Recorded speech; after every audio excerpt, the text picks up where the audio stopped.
The House of Mystery presents Inside Writing, the radio show where authors discuss their writing process in all genres.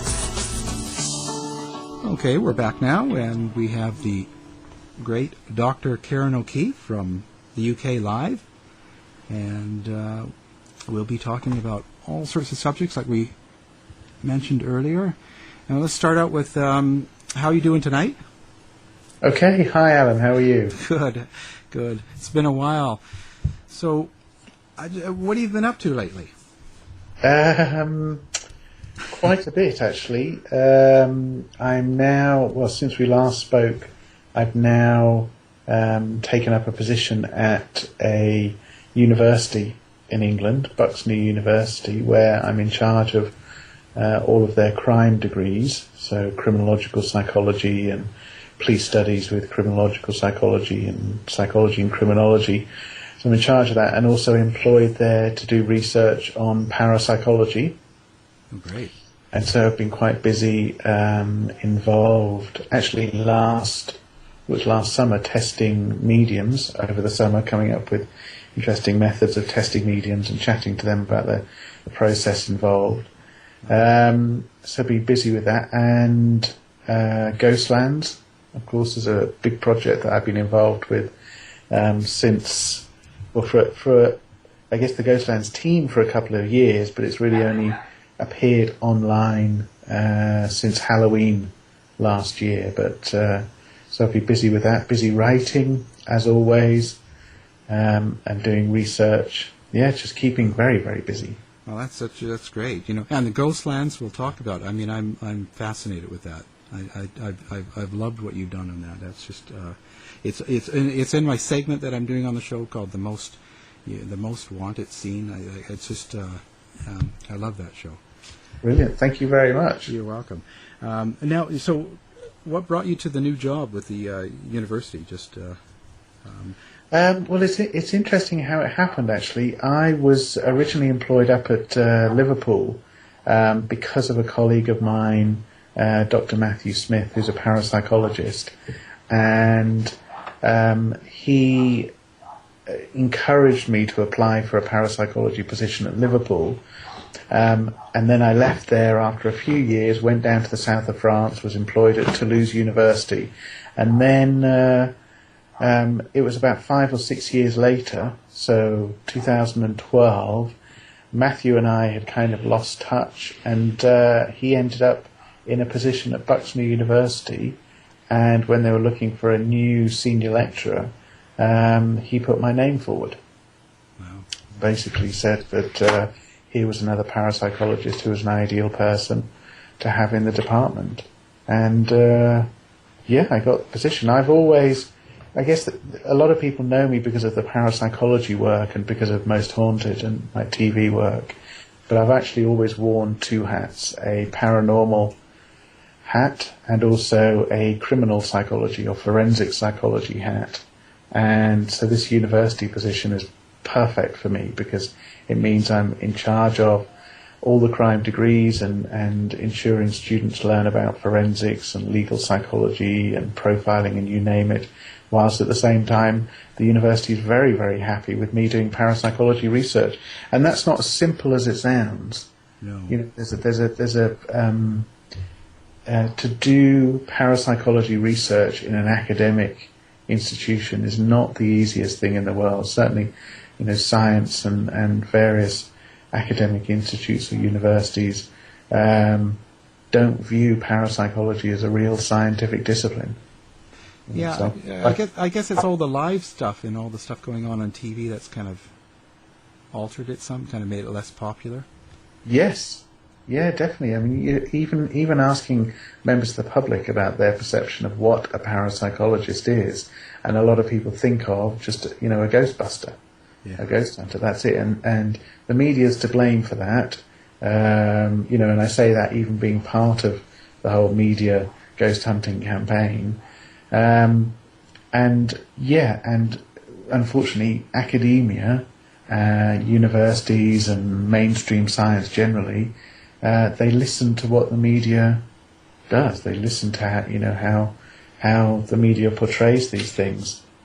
And it's just lucky when I was up in Liverpool and now at Bucks New University that my colleagues there, they see the media stuff as separate, and they recognise it as kind of the entertainment industry, but a way of representing the field, and yet scientific journal articles and conference presentations that I do, that represents the serious side of the research.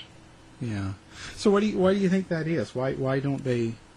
I mean, they've got to know that there's some real people like yourself involved. Like I know there's not. I guess there's not a lot of parapsychologists like in the world, really.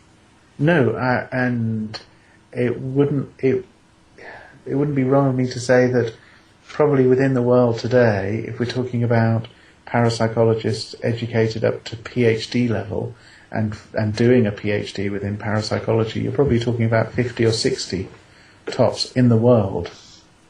You know, whereas you compare that to a hard science, physics, chemistry or biology, for example, and you can add any number of zeros onto that figure in terms of the number of scientists employed in those disciplines. And so for that reason, there isn't a great representation of parapsychology. And in answer to your question, why do I think there's this perception or misperception of what parapsychology is? Partly, it's the history of parapsychology, which of course you know all too well.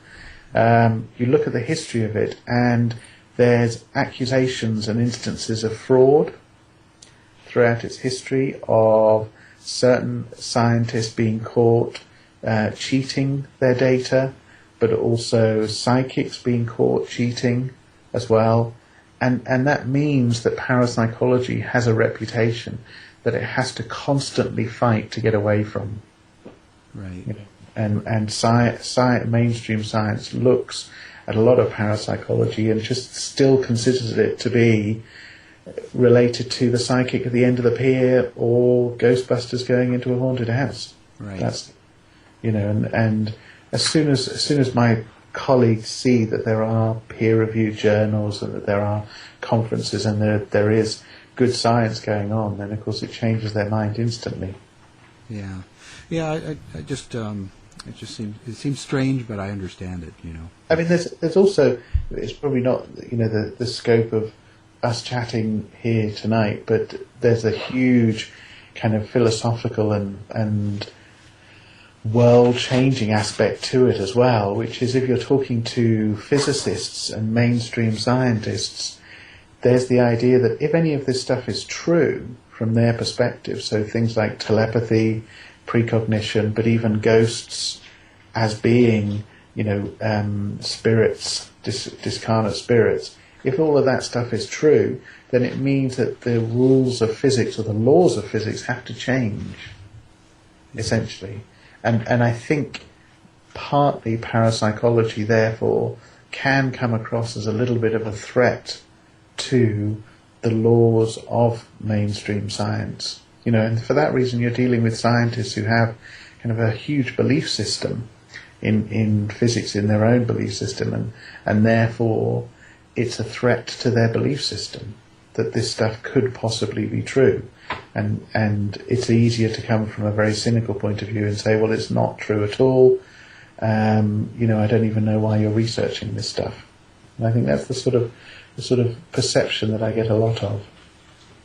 Yeah, you know, it's, you know, it seems to go on in science, period. You know, look at even with the talk about all the, you know, the global weather changing, right, and stuff. And some say that it is, and some say it isn't.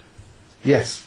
Yeah, exactly. Well, it's you look at that. You look at a lot of areas of mainstream science, and the battles between cynics and, on the one hand, dogmatists on the other, both of which, you know, are both ends of the spectrum in terms of their beliefs, but they're both quite similar in that they're not listening to each other.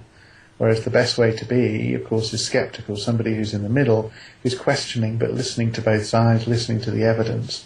But all too often you do get in science, but also on the other side of the spectrum, you do get people who just don't listen. They have their blinkers on, essentially. Right. Now. So your other field. Now, I think you were involved in that before when you were doing your doctorate, like the serial killers makeup. Sort of. Yes. That's something you're into. How does that relate to the parapsychology? Like, it seems kind of different. There's a large part of it which is very different. So I'm involved in, or have been involved in the past in terms of risk assessment of violence. That's kind of predicting whether somebody's going to be violent on release from prison, for example, or on release from a young offenders institute. There could be a similarity there because it's about prediction of future events, albeit that it's based on evidence and based on what we know. There could be a similarity there, but the rest of forensics and criminological psychology is very different, apart from the interesting crossover that you get within an area that I like to call psychic criminology, where there's any aspect of the paranormal that's involved in criminal investigations. And so a prime example that everybody probably knows is psychic detectives. Right. These people who claim that on the one hand they have psychic abilities but can use those abilities to aid in a criminal investigation. So that's one side. And then there's the other side, which is the quite common claim that you get from some police officers, investigators, that they have a sense that something's going to happen. So, the sense when they go into a particular building that there's danger around the corner. And so that's another overlap. It's dealing with the police, which is the criminological psychology part, but it's also dealing with parapsychology in terms of that weird sort of predictive sense. I guess that would lead to kind of back into the science side of it. Is maybe it's part of our DNA or something that we were born with, or do you think that's something? Yes. Well, there's I think there's a lot of merit to thinking about it from an evolutionary perspective, and there are some evolutionary parapsychologists that say that this predictive ability is something that we all had thousands and thousands of years ago, when it was something that we needed. We needed to know if there were dangerous animals around the corner or if there were dangerous animals present. We needed to have that sixth sense, as it were. But as the world has become more developed and there's less of those dangers around, then we've lost that ability. And it's only fleeting in a certain number of people. But there's some recent research that's been conducted over the last 5 or so years about something called presentiment, which is a professed ability to sense something in the future, but it's an unconscious sense. And so several researchers have set up experiments where they show people randomly photographs, and within those photographs there'll be a random picture of a spider or a snake, something that people are phobic about or they're fearful of.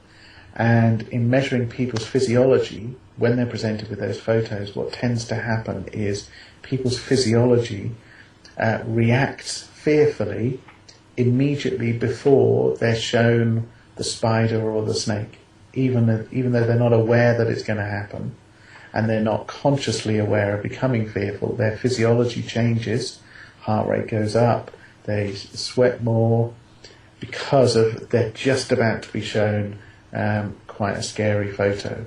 And so that's good evidence, good laboratory evidence for this idea that there might be some sort of inherent predictive ability, some inherent sixth sense that, like I said, we once had, but now perhaps we've lost it. It's buried there in our unconscious somewhere. Right, right. And how do you tie that to, not so much a psychic, but maybe a medium? Someone that's dealing with the past, with death, Because that's a very different, we're seeing quite a different ability in that respect, because precognition and presentiment is all about predicting the future, whereas with the mediumship it's about talking to spirit, of course, which, as you know, which can be different abilities: clairvoyance, clairaudient, clairsentient, So the messages from spirit, or the contact with spirit, can come through various methods, but there's no predicting the future in that respect. Parapsychologists would say, however, that maybe there's some sort of similar process, simply because it's a sixth sense. It's tapping into some sort of general intuition, as it were. And I think maybe with mediums who talk about working clairsentiently, there's more of an intuition element to it, rather than specific words that come through or specific messages. I think the clairsentient mediums kind of relates to presentiment in a better way. And that must be that must be really hard to, from a science point of view, to really test, or to have some sort of a closed environment where you can test someone, even especially with the future relevance, right? Like psychics. Yeah, very, very difficult, and it's the reason why the word PSI exists, psi, in parapsychology, because very early on, parapsychologists realized that if you're trying to differentiate between telepathy, precognition, and clairvoyance being, the action of the mind on an object. So if you draw something and put it in an envelope, how can I work out what's on that piece of paper in the envelope? Well, I might use a form of clairvoyance. Parapsychologists realize very quickly, if I get that particular drawing correct, am I using telepathy, so mind-to-mind communication? Did I have a dream about it last night and then remember the dream today, so it's a form of precognition, or am I interacting with the drawing in some way? So essentially saying that it's all very confusing, we can't work out exactly what the ability is. And that ties into what you're saying, that as parapsychologists it's very difficult, number one, to work out if somebody has some form of paranormal communication, what is that process? What is actually going on? But also, yes, you're right, how can you set up experiments to specifically test a specific ability? I know Caroline Watt in Edinburgh has been doing some good work on dream telepathy.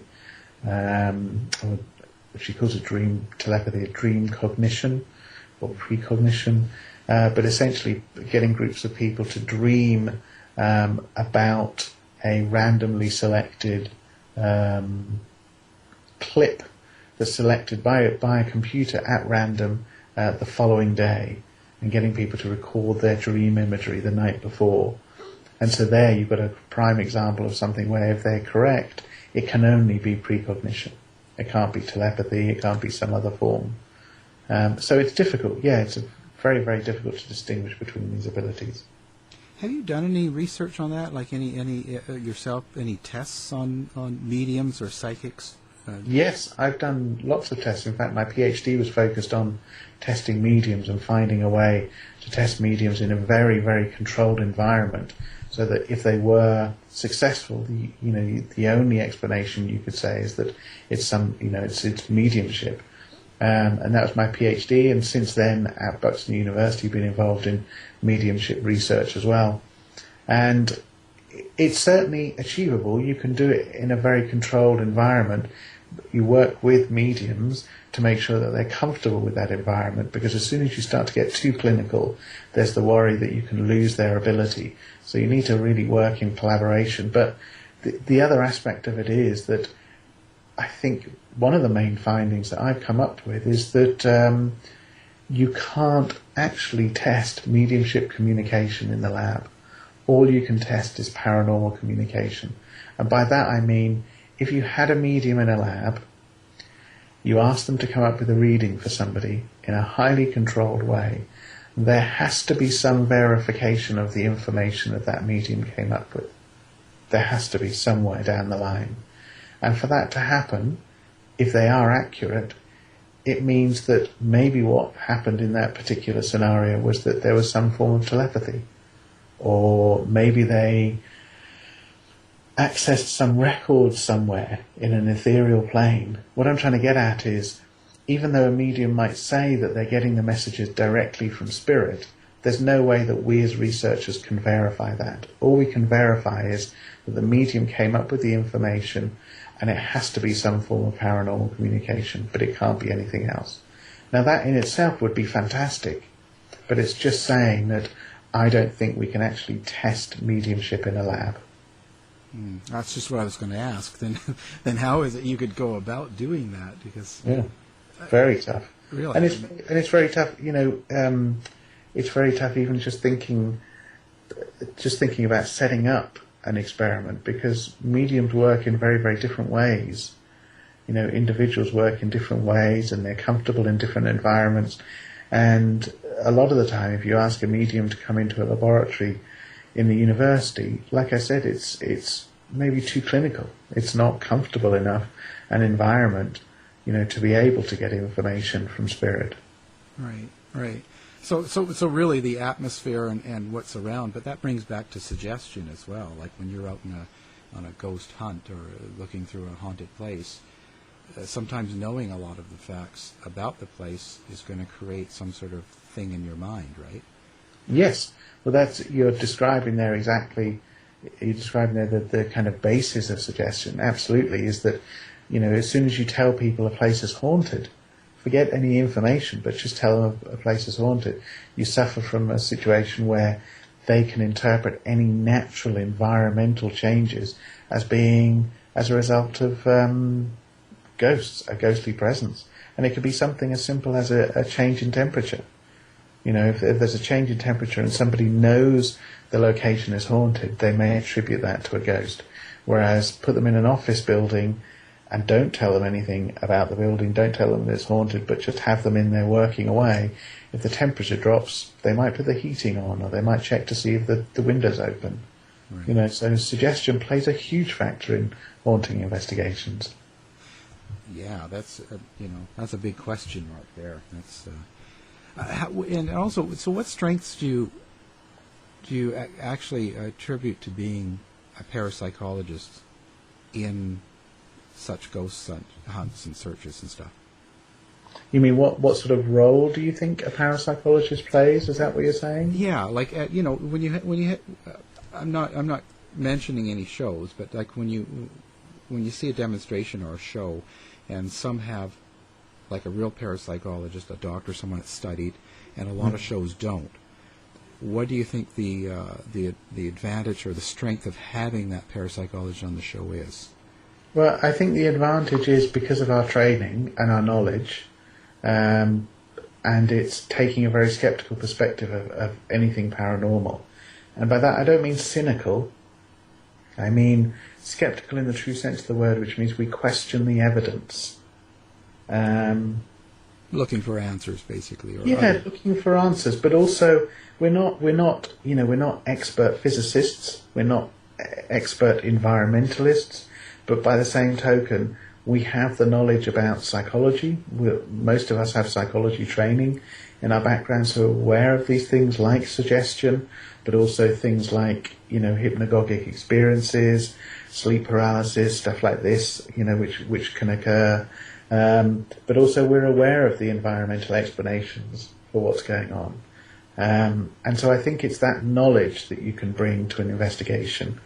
I think a team of parapsychologists involved in an investigation, solely parapsychologists, would probably be rubbish.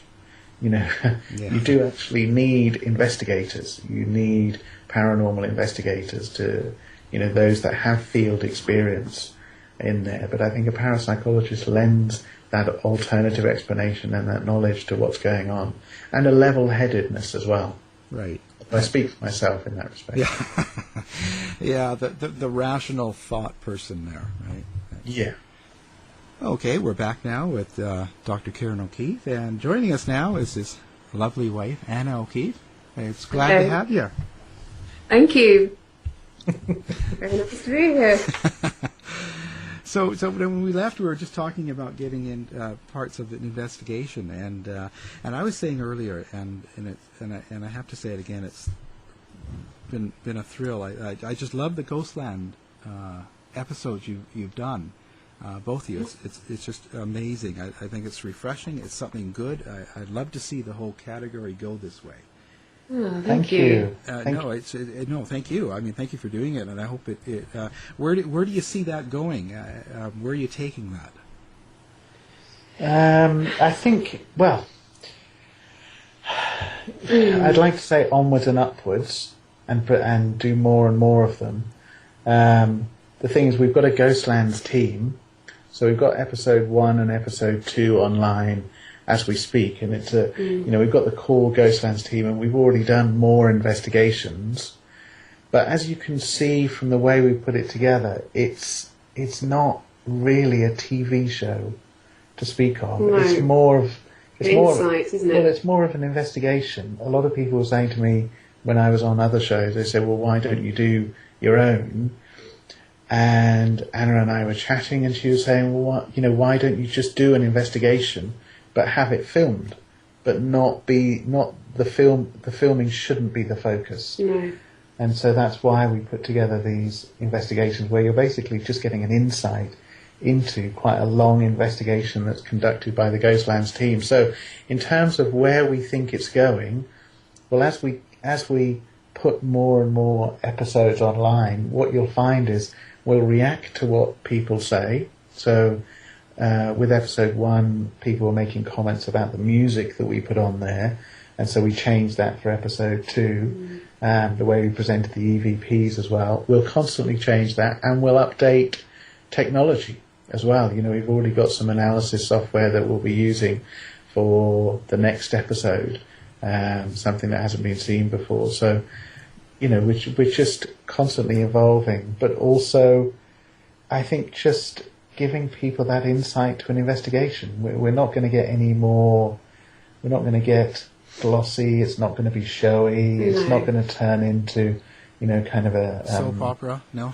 Yeah, it's not a soap opera. I mean, the team will stay. The core team will stay pretty consistent, but it's a team that's together because they are investigators, as with a lot of these shows. But it's not about the team, and I hope that's kind of what you're saying about it, is that it's about the evidence. Right. Fundamentally, and that's really what I think all of these shows are trying to be. And some of the popular shows on American and English TV, they're trying to be about the evidence, but they do get a bit caught up in all the soap opera and the characters and that sort of thing. And what we're saying is, well, people will learn about the characters as we go along, but fundamentally, every episode has to be about the evidence and what we do with the evidence, how we analyse it, what we think about it. And if we find any evidence. And if we find any, Right. Absolutely. So now you both now when you met and that was before this, of course, and then you started on the show. You both have different perspectives when you met, right, about paranormal? Yes. Even that was kind of a maybe. So well, let's start with Anna. So where do you come from, paranormal? Like, what got you into it?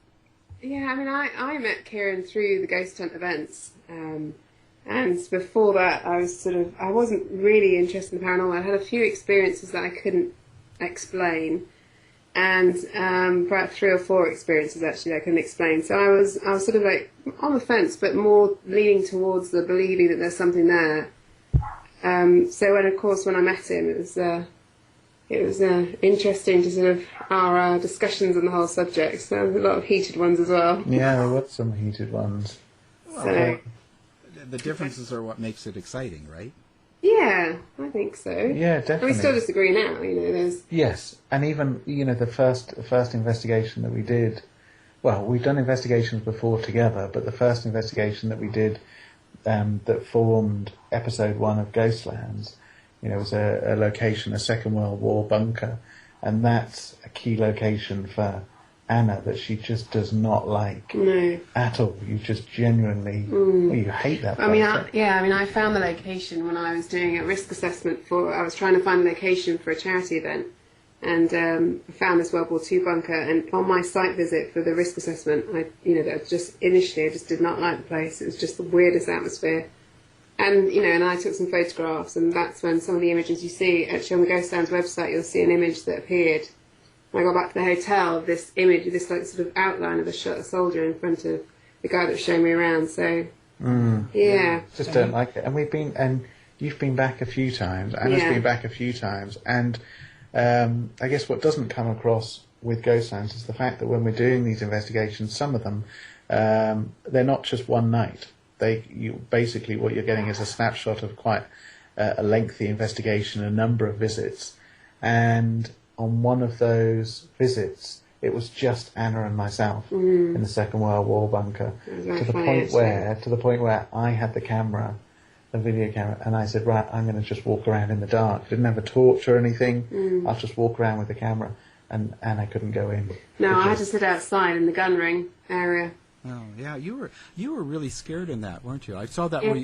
So you wouldn't take a million. No, and even now I would not. No, in all the money in the world, I would not go back there. It is the most. It's just a weird sensation. I can only describe as whatever is there, and I believe there is something there, even though we do disagree on this. Yeah. It's almost like it doesn't want you there, and it's just a real feeling of just a hostility. That's what really strikes you as soon as you go in this place. And unfortunately, it seems to sort of follow me around, follow me around the whole time I've ever been there. So I take it that you're not as much of, let's say, a skeptic, if it is the word, as Ciaran is. No, yeah, I'm not. No, there's some experiences there's no way that you can say, that there wasn't something there before. You even had when Anna and I went there on our own, and I was walking around with the camera. I was at the far end of the bunker filming myself, and I think you can actually see that sequence on the episode where I'm sitting alone in the dark, and Anna was outside, and she heard footsteps coming towards her, and said, "Well." I called out. I thought it was Ciaran, because I heard distinctive sort of 4 footsteps walking towards me, and then like a slight pause, and then a turn, and then 3 steps away. So I shouted out to you, and there was no answer. And so I shouted out again, and no answer again. And by this time I was starting to sort of feel a little bit panicky. And I went into the entrance of and just screamed your name, didn't I? And then I heard these like running in the back. And there's no way it was you, because I heard in the faint distance, I could hear these little heavy footsteps as you were pelting back towards me. But you'd heard something, didn't you? You thought you'd heard something. Yes, well, you can see me on camera saying, as I'm sitting here on my own, I can hear drips, I can hear movement, I can hear things around me. And it was just, I'm approaching it from a skeptical point of view. I'm just sitting there trying to get familiar with the environment, but it was just odd that I was there. I was there, and then you heard. And we were locked in. There was no way the general public could have got into this location. It was completely padlocked in. We had access to it, so. You let yourself be padlocked in? Ooh. Yeah, no, I made sure. Yes, it was a lock-in. It was a real lock-in. Like a famous show that's on TV at the moment. You got locked. There's a lock-in. Yeah, lock-in. Well, so I see that with Anna, but Ciaran, so now you're a parapsychologist and you're a little more skeptical in that. Yeah. Do you ever get really scared then, or do you, I understand Anna's fear. I have it myself. I'm more, of course, I'm on the believing side more. But so, how do you feel about it? I know you're sitting there trying to rationalize these noises and drifts and things. Do you actually get sometimes out of that mode where you actually get scared? It's interesting. The bunker, walking around the bunker myself in the pitch dark with just a camera to kind of light the way. I didn't feel remotely scared. I felt excited by the possibility that I might come across something. And I think that, for the majority of locations, for me, it's simply that. It's excitement. Because, devoted my life to investigating this stuff, and I'm not going to run away or be scared, should anything appear. If anything, ghost that appears in front of me will get bored from the battery of questions I'd ask it or photos I'd take. But, and there is a caveat with that I can go to the most awful locations, and taking it to North America, Eastern State Penitentiary is a great example, or Waverly Hills Sanatorium. Being in both of those locations, haven't felt the slightest bit scared. SS Great Britain, which is a ship docked in Bristol, a ship that used to take often criminals, but also members of the public over to America and Australia over 100 years ago. Walking into a particular area of that ship, and I felt spooked. I wish there was a better word for it, but I did feel spooked. I just didn't like it. And I'm glad I had that experience, because it gives me empathy for the sorts of experiences that Anna has had. It makes me realise, well, this is the sort of feeling that she's talking about. Just this sense that you don't like it. Simple as that. Right. And so does that kind of put you a little bit more in the believing side, or is that still legal? No, not going that far. No, it puts me more in the empathy and sympathy side for people that have those experiences, because I've had the experience. I know how emotive and how intense it can be. However, at that point, being on the ship, I'd love to go back and recreate the exact moment where I had that feeling and check to see that there wasn't any infrasound present, for example, low frequency sound, which might have caused that intense feeling, or if there's any particular electromagnetic fields that might have caused that particular feeling. Who knows? It certainly wouldn't have been suggestion.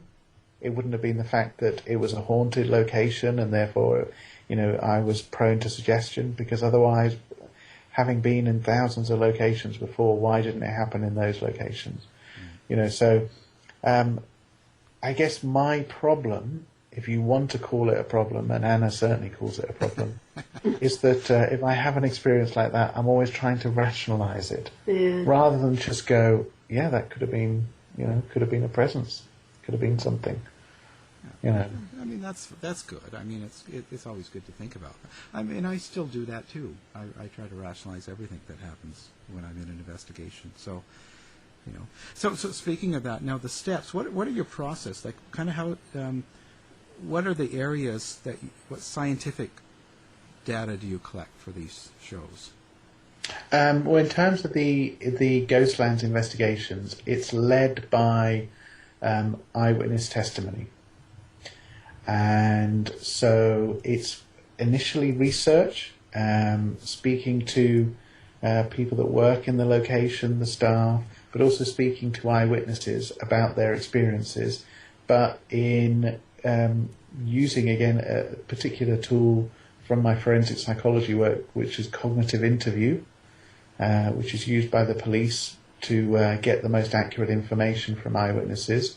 So you get that information, and from that you can pinpoint exact areas within a location.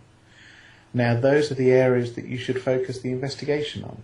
Right. Because essentially there's no reason for focusing the investigation on other areas where people haven't reported anything. It doesn't, for me, it doesn't make a lot of logic, really. There's no logic to it. So the first thing we do as a Ghostlands team is pinpoint those areas and then measure environmental variables in those areas.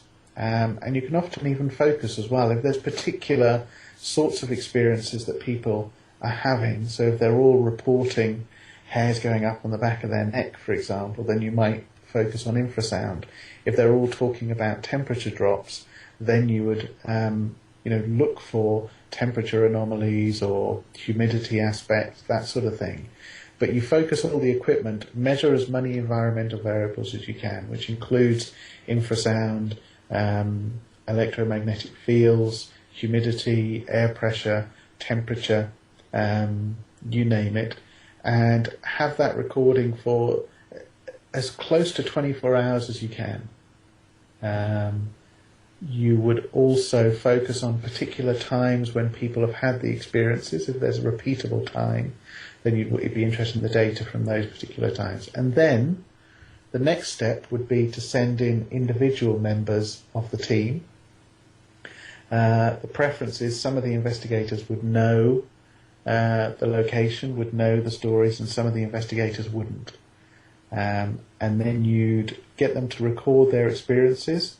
Camera, of course, is the preferred method, but the way we have it set up, we've got CCTV, but also audio recorders everywhere, so people can be in there individually, record their experiences, and the hope is that their experiences would tally up with what the eyewitnesses have reported.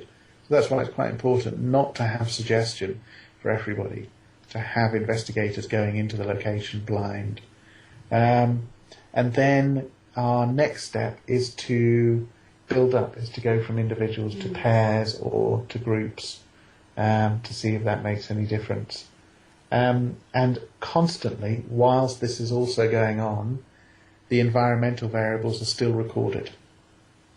And the logic behind that is, if you're recording temperature, humidity, you name it, in a particular area of a location, then it might vary if somebody goes into that location, and you need to be able to have that information. Right. So that's it. We're constantly recording environmental stuff and constantly recording. We at Wondery, creators of Dr. Death, Scamfluencers, and Over My Dead Body, go deeper into complex true crime stories to give you an inside look at the facts. And now we're launching the ultimate true crime fan destination, Exhibit C. It's truly criminal. Wondery's Exhibit C gives you the detective's lens of all of the evidence, taking you step by step through the twists and turns of each true crime case.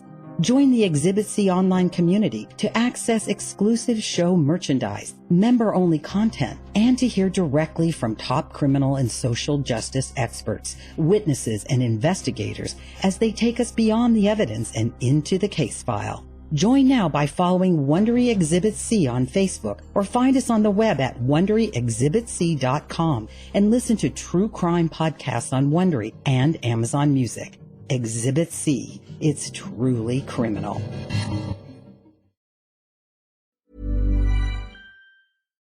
Camera and sound as well, but with the focus being on particular areas within a location. And also time as well. There's some, for example, in the second episode when we were investigating the theatre, there were particular areas that we investigated during the day, because that's when people reported their experiences. Right. So where do you plan on, what's your next place that you're going to investigate with Ghostlands? Well, we've already done a number of investigations since those first two. So we've already done the investigations. We're at the stage now where we're going through and analysing, CCTV. which we love, don't we? Oh, I love that. Oh, It's long, isn't it? That's a lot. that's my job at the moment. Yeah. That's nights, just constant Flyby. CCTV. Yeah. I mean, there's a quick fix. There's a quick way of doing it. Hire someone. Just to highlight any movement of objects. If people have reported movement of objects, you look at the first frame and you look at the last frame to see if there's any movement, and you kind of map them onto each other and see if there's a difference. So that's a quick way of looking for movement of objects within a CCTV view. But beyond that, now you have to look at it real time. And of course we have the Ghostlands team that you see. We're all involved in that analysis in terms of looking at CCTV footage. So we're looking at that, looking at the environmental variables. The environmental variables are very, very, very quick to analyse because it's all downloadable data, so that's quite easily done. The EVPs, I say EVPs, that would imply that there's a phenomena. The audio files, that's another analysis that happens. And that takes time, and with that, me having a full-time job, and we've got a little one here as well that we have to look after. So we're a little busy at the moment. And so even though we've done investigations, in terms of getting episode 3 up online, in terms of showing the highlights, we're kind of a little bit reliant on budget because we need some time for editing, and also just more so time, actually, to get it done and get it up. But we're hoping to do it at some point in the next few months. And even if we don't, Anna and I have already talked about alternative things that we could put up on the YouTube channel, such as kind of longer, some of the vigils that some of the team have done. Made it to the, and also maybe some interviews with some more of the team as well, so people can get the different perspectives of what's going on. But it's a case of people subscribing, and they'll get to hear as soon as something new is put onto the channel. Right. Yeah. That's excellent. So now I also noticed that you used Chris Conway. So you're using a medium through this. Is that sort of your plan right through the whole the whole Ghostland experience is to have a medium around? Oh no, not at all. We used Chris on the first and second episode on those two locations, mainly because we work very well with Chris. We have a lot of respect for him, but his involvement in the Ghostlands team is as any other investigator. So if we do use a medium, we don't use them in the same way that you do find some teams. They'll listen to what the medium says, and then suddenly they'll follow exactly what the medium says. So if the medium says, I'm getting the impression that there's the spirit of a little girl in the corner, suddenly the investigation then turns into, right, let's have people sitting in the corner, or let's do a Ouija board and try and contact this little girl. They're reacting to what the medium says. Right. With Chris, he was brilliant. He was very happy being part of the investigative team, and his experiences became part of the evidence and treated the same way as any of the other investigators. In that, did it match the sorts of experiences that people had reported in that location before? And so, so we used him for the first couple of episodes. We might have other mediums or the other claimants in other episodes. Chris might come back for another investigation, but it's not, like I said, it's not a medium-led team in the same way that you find with some other other teams. Right. So, but you're open to having the medium and an information, kind of like collecting its information. It's collecting the information, whether it ties into previous eyewitnesses. As a skeptic, parapsychologist, I'm always very wary about the knowledge that mediums have prior to visiting a location. But by the same token, you've got to bear in mind, even though Ghostlands is my vision, it's also our vision. So it's Anna's vision as well as mine in terms of giving people an insight into our investigations. It's also Tim and Amy's, who are the investigators from Paranormal Investigative Gathering Service. And for them, they do like to involve mediums. And so on the one hand, I may not use mediums at all. If I do, then they're part of the investigative team and it's not led by them. But on the other hand, Ghostlands is truly a team effort, and so Tim, Amy and Anna were certainly very happy to involve Chris because it's also, part of their belief system too. Right. So Anna, you believe in psychics then, or mediums? I guess You're more open to it than I am. I am. Yeah, definitely. More open to it. Yeah. I mean, I've worked with so many mediums in the years I used to do ghost hunt events. So sort of the last 8-9 years. So yeah, I mean, there's some things that have come out in investigations that you couldn't possibly know the information, even though Ciaran disputes that. But I've seen some amazing things. So I'm more open-minded, I think. Yes, I think that's a good way of putting it. Yeah, getting whacked. Yeah, that's a good way of putting it. Well, you're kind of like Ciaran, but on the opposite side. Like you're more like this is how it is, but you're open to his skeptical view, kind of in a way. And I guess for that reason that works well when we're doing the analysis too, doesn't it? Because there's sometimes. I mean, episode 1 was a prime example where we were analysing the footage from the bunker and you were highlighting stuff that I was just being immediately dismissive of. Yeah. I was falling into the trap of in being cynical. And some of the stuff you go, well, no, actually, look at this. This isn't just a simple shadow here, and one of the shadows ended up being the third piece of evidence, the prime piece of evidence. Which you initially overlooked. Yeah, which I initially overlooked. Hold my hands up and say, I missed that. So it's a good thing, actually. It probably makes your investigation better.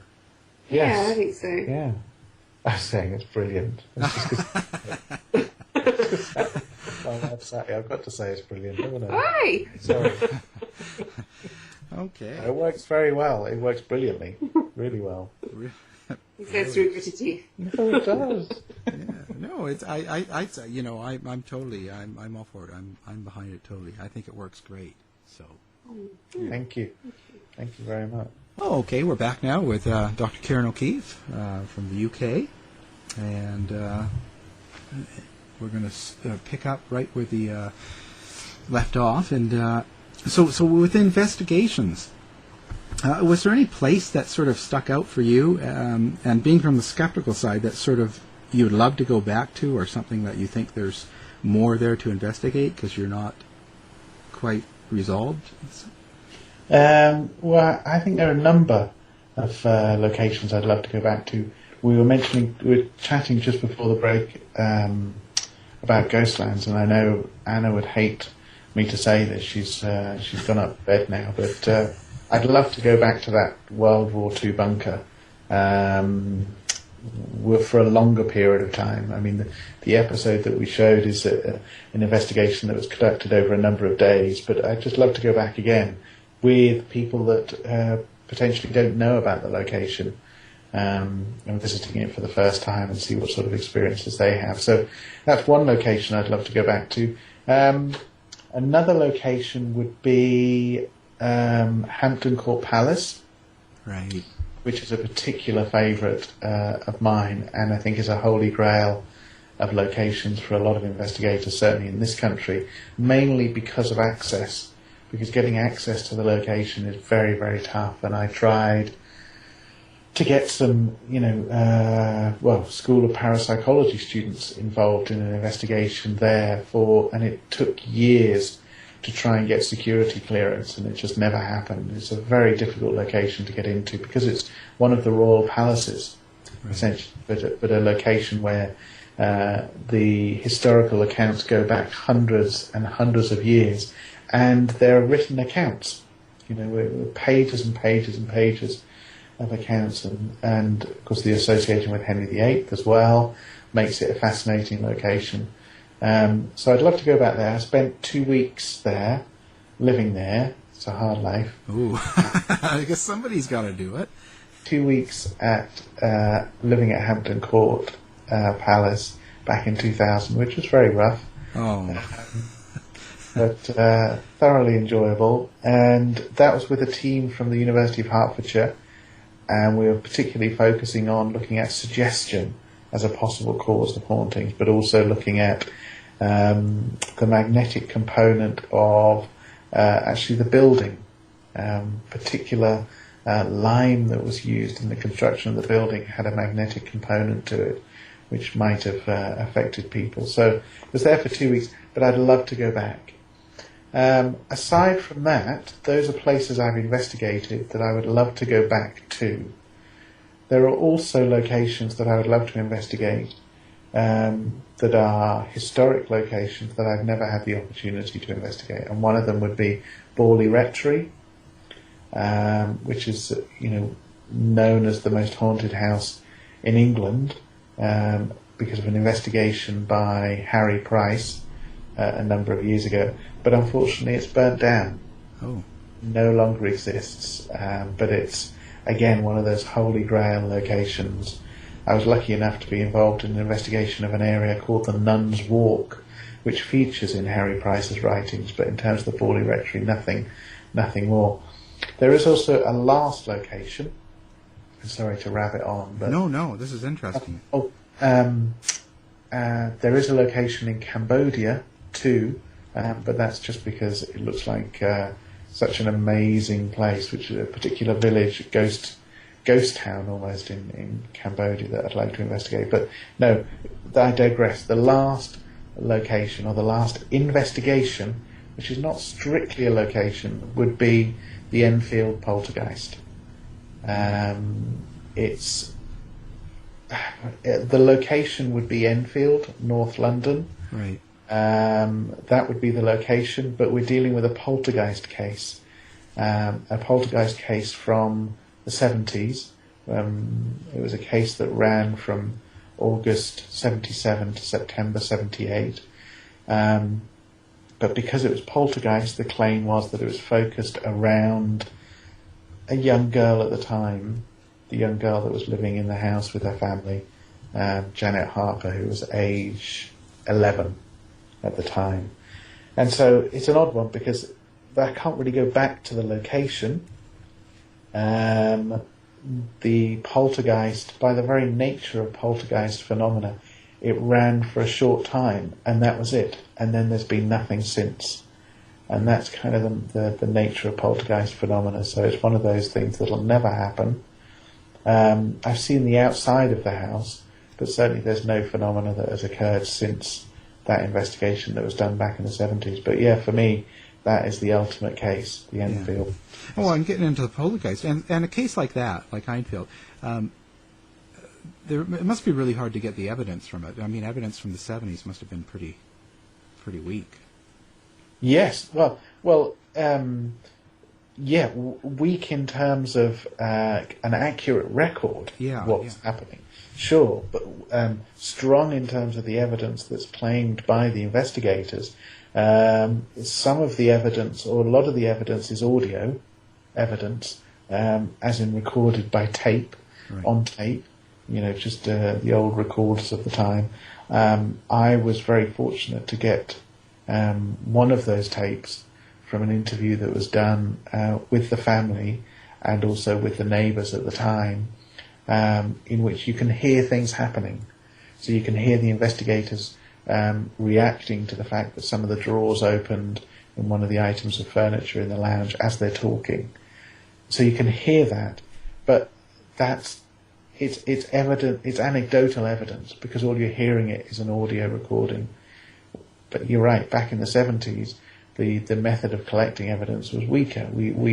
Now we can collect evidence on smartphones. We can, anybody can film and photograph when they're doing investigations. But at that time, we didn't have that luxury. So we're really reliant on the investigators' reports of what happened. There were some photographers involved, so we got some photographic evidence. There is a couple of videos of interviews with Janet, but that was during a period later on in the poltergeist case when her voice started to take on the gruff tone of the person who it said the poltergeist was. But beyond that, yeah, it's you're right. Back in the 70s, it was just we can't look back at it and analyse it, basically. Yeah, and that's kind of what I mean more by weak. I wasn't kind of meaning that they did a bad job. I was thinking more that they only had so many tools to work with. Yes, and it's hard for us to analyse those that long ago, right? Yeah, because all we're basically analysing is a number of reports. I mean, that's interesting enough. You've got a number of different investigators that were involved in the case. But long term, you had Guy Lyon Playfair and Maurice Gross, who's now passed away, but they've got their investigative notes from that period that you can compare their notes. And also there are a number of other investigators that came in as well, and you can compare their notes as well. So that's interesting, but you're right, it's not the level of evidence that we would expect nowadays, which is film, photography, but also very high-tech sound recording too. They just didn't have that luxury. Yeah. Back to the old cassette tapes and stuff. Yeah. I mean, it might, to a certain extent, it might have made the case what it is. I look back on that particular case with a lot of nostalgia, mainly because I was fascinated by the paranormal as a young boy from an early age, from 6-7 years old, and that was the time when Enfield Poltergeist hit the headlines. Oh yeah. So I do look back at it with a bit of nostalgia, and the fact that you see these reel-to-reel recordings, and you've got just cassette tapes as well, and you've got kind of grainy photographs. There's a nostalgic feel about it, and I find that fascinating. Yeah. How would you define a poltergeist? I've heard all sorts of explanation what it really is, and what's your description of it? That's a very good question.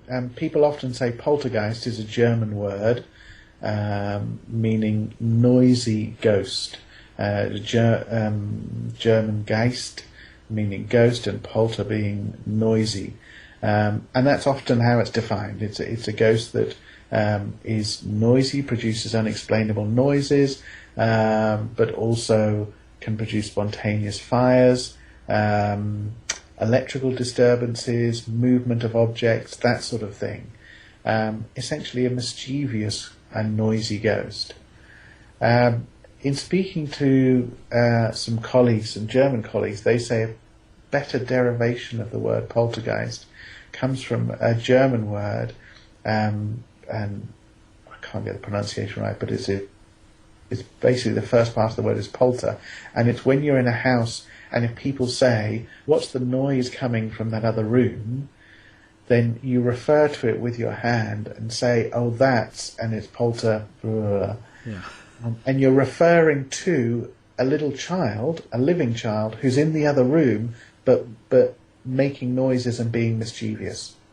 And that, I think, is a better description of what poltergeist cases generally are. It's that mischievous, almost childlike quality of the phenomena that's produced. And sometimes that can start to get mischievous with kind of a negative, evil quality about it as the poltergeist case progresses. And so that's kind of generally the definition. But what's interesting is in parapsychology, there are some parapsychologists that differentiate haunting cases and poltergeist cases and say that hauntings are particularly spirits, whereas poltergeist cases are centered around individuals. And that's either because they have consciously or unconsciously created the phenomena, that it's actually not a ghost at all, that the individual is creating the phenomena. And so therefore some parapsychologists call poltergeists RSPK, which is recurrent spontaneous psychokinesis, almost as though the individual is using some form of PK to move objects and create noise. What's your take on that source? Like, so you sort of think it's coming from the person or from a past spirit? It's quite interesting. Very early on in my parapsychology career, I very much bought into the idea of RSPK and that it was the individual causing it.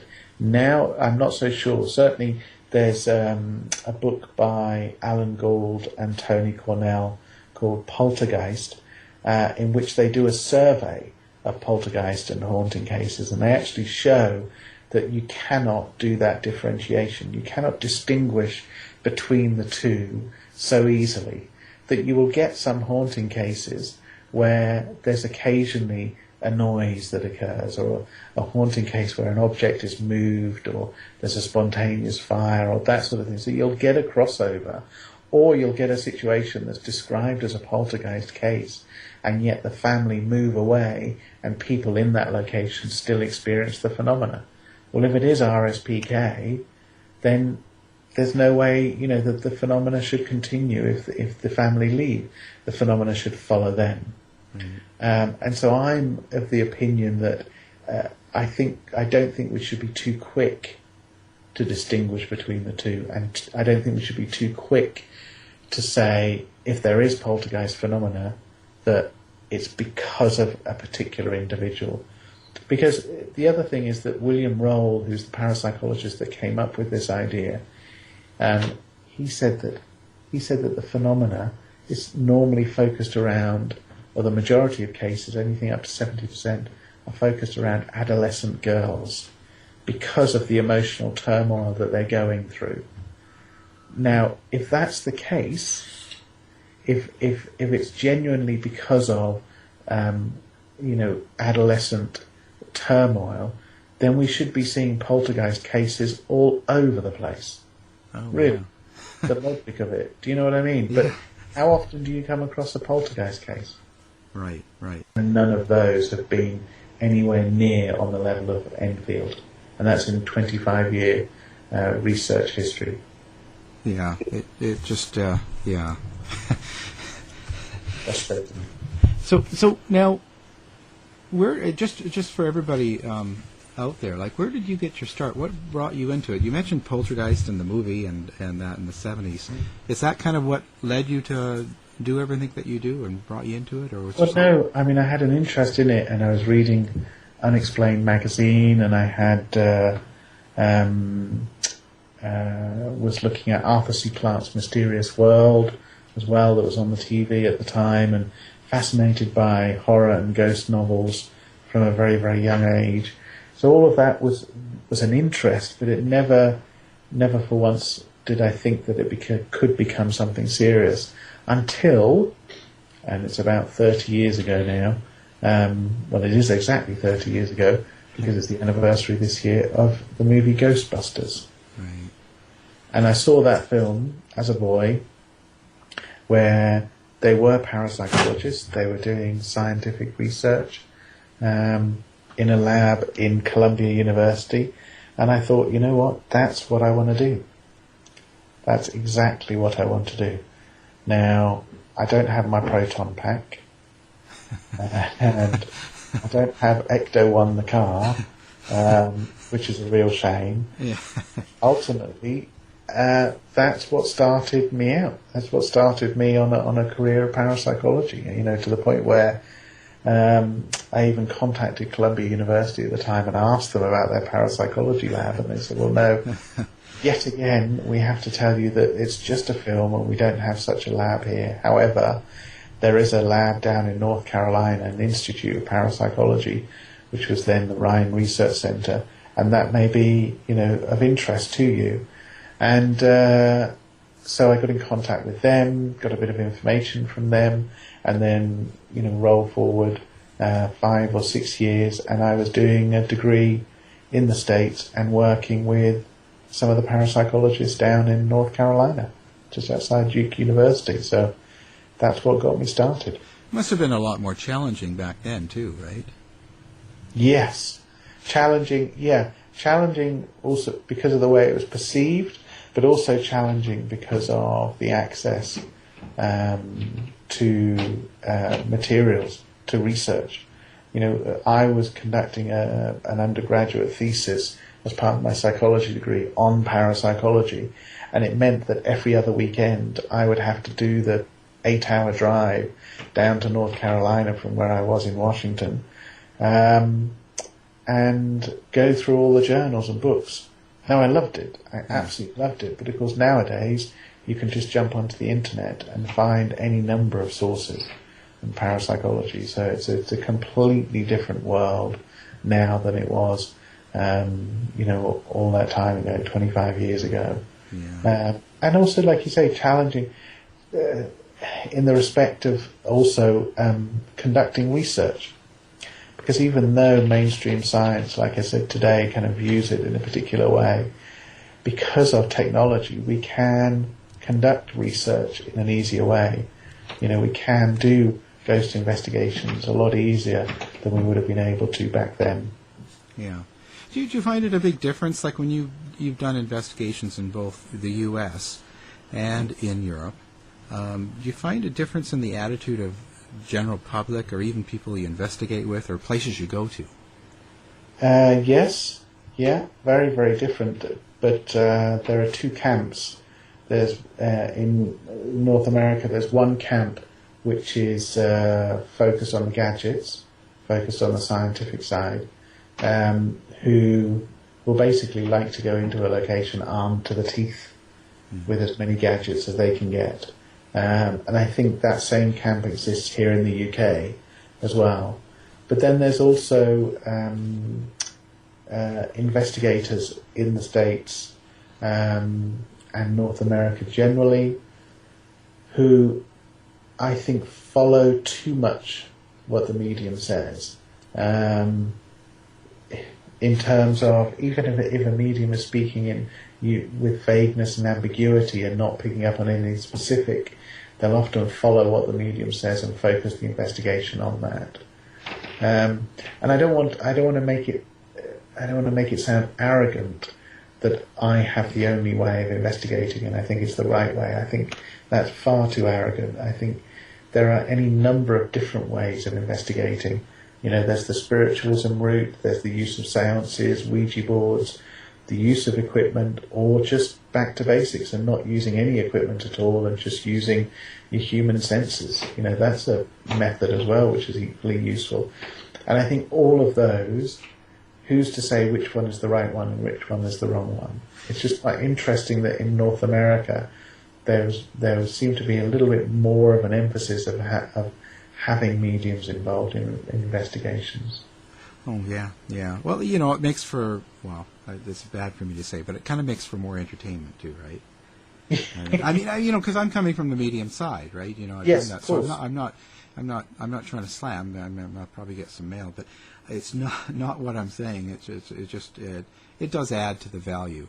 I mean, yes. There's also shows that are very popular that don't have mediums that do well too. So I'm not. Oh, absolutely, absolutely. And I think there is that other camp, or other group, which is that kind of wanting to be more scientific in their approach. I think the word science is misused when it comes to ghost investigations.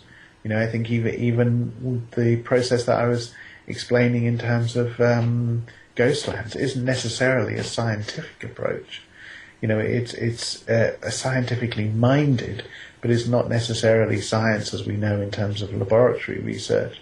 But you're right. It's the use of a medium or kind of having a medium involved in an investigation and listening to what they say. It makes it, in effect, more exciting, more interesting.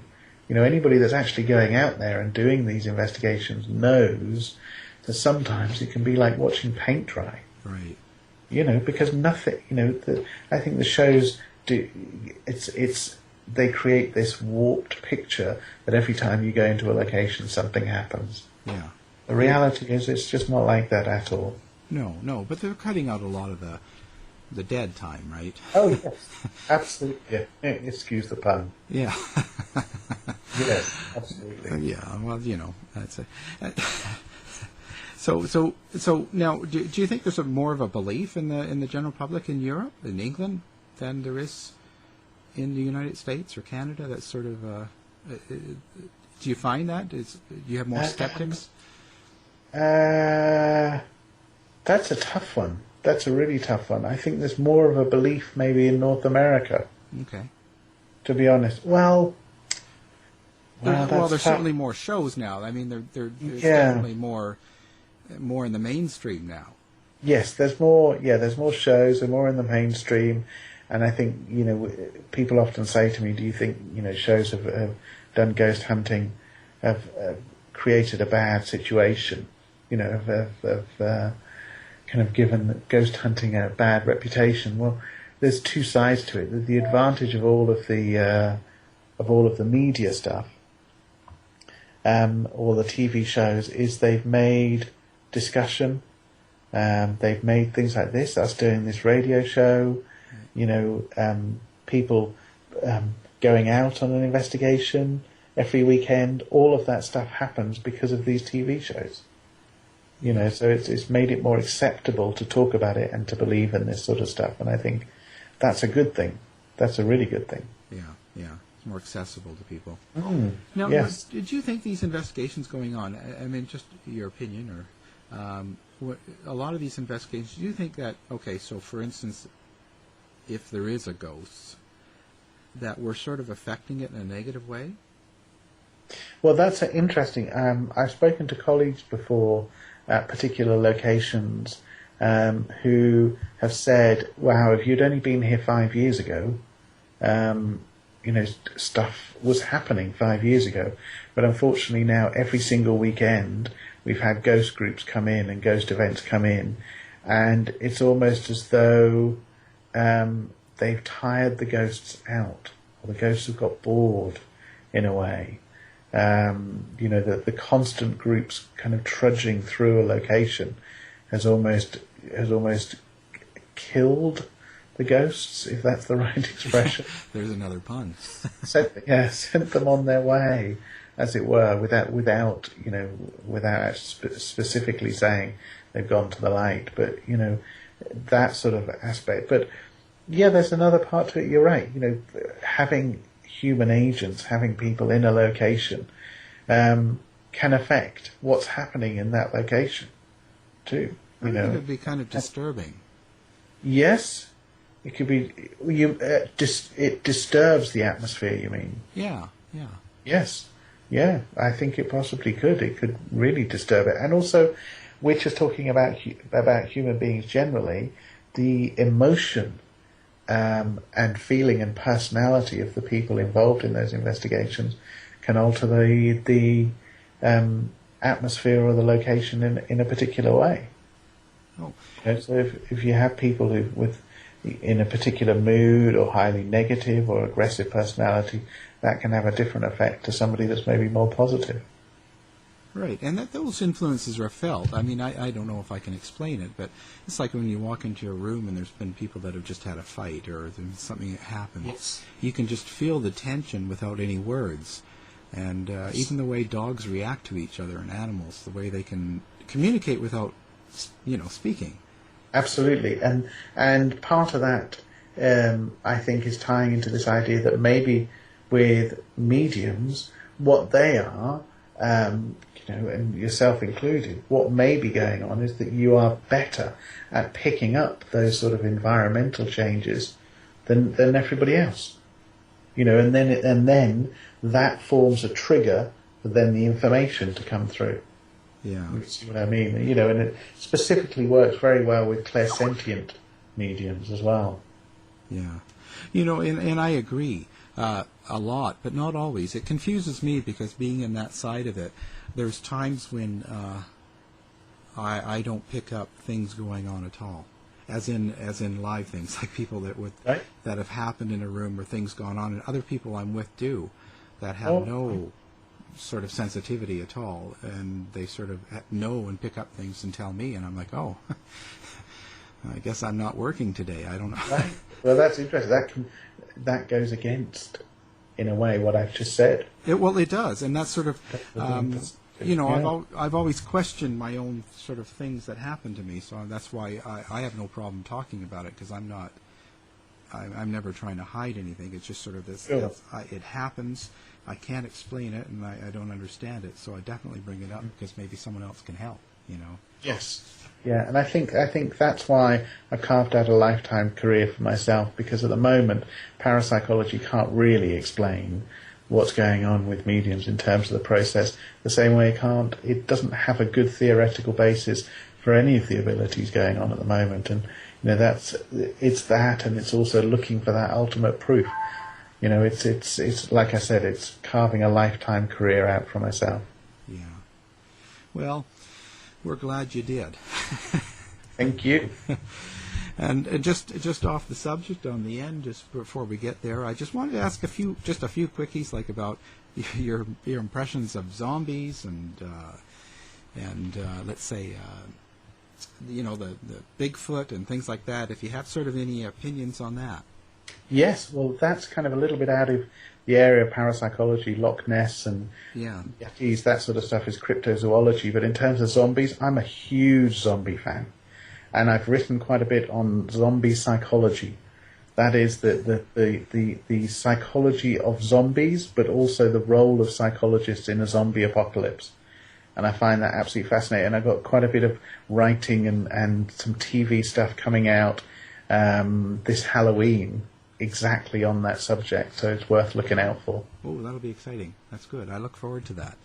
So now, did you want to just give your contact information and everything before we... Okay.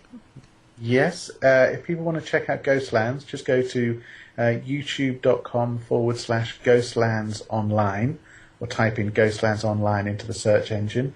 And also you can check out the website www.ghostlands.co.uk, where you'll find information about it. And from there you can link to some of my other sites, and also check out some of my daily activities on Facebook. If you look up Dr. Ciaran O'Keefe on Facebook or at Ciaran O'Keefe on Twitter, you'll get regular updates from me. Well, that's great.